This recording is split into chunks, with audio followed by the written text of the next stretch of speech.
नागपंचमीला हे पुरणाचे दिंडे केले जातात, याला उंडेसुद्धा म्हणतात. तर यासाठी एक वाटी हरभरा डाळ घेऊन मी अर्धा तास भिजत ठेवली. पाण्यातून काढून ती मोठ्या पातेल्यात पाणी उकळत ठेवलं, तर त्यामध्ये टाकली. साधारण 2 तांबे म्हणजे 2 लिटर पाणी असेल. कमी जास्त झालं तरी हरकत नाही, आपण त्याचा कट काढून आमटी बनवत असतो.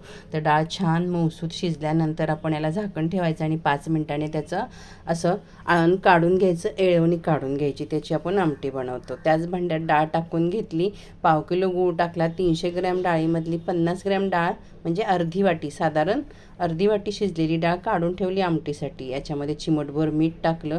गूळ छान वितळला, रटरट शिजायला लागला की त्यामध्ये वेलची जायफळची पूड टाकायची. पुन्हा छान मिक्स करायचं अगदी घट्ट होईपर्यंत. चमचा असं उभं राहिला की आपलं पुरण छान शिजले समजायचं. गरम गरम पुरण यंत्रात टाकून घ्यायचं, छान मऊसूद असं वाटून घ्यायचं. चपातीला पीठ भिजवतो तसंच पीठ भिजवायचं, थोडंसं मऊसूद करून घ्यायचं आणि याचे छोटे छोटे गोळे करून घ्यायचे. जसे आपण देवाला नैवेद्य किंवा पुऱ्या बनवतो तशा ह्याच्या छोट्या छोट्या चपात्या लाटून घ्यायच्या आहेत. याला महाराष्ट्रात दिंडे उंडे असं म्हणतात. हे चवीला खूप छान लागतात, पटकन होतात, मऊसूद होतात.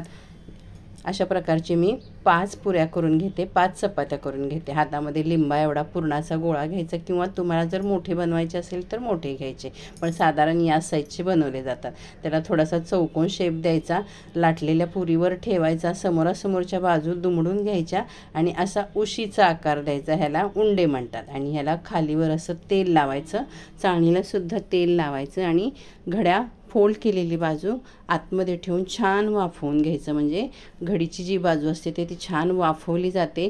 अजिबात त्याला चिटकवण्यासाठी काही करावं लागत नाही. मऊसूद पीठ असल्यामुळे छान चिकटलं जातं, फुटत नाही, काही नाही.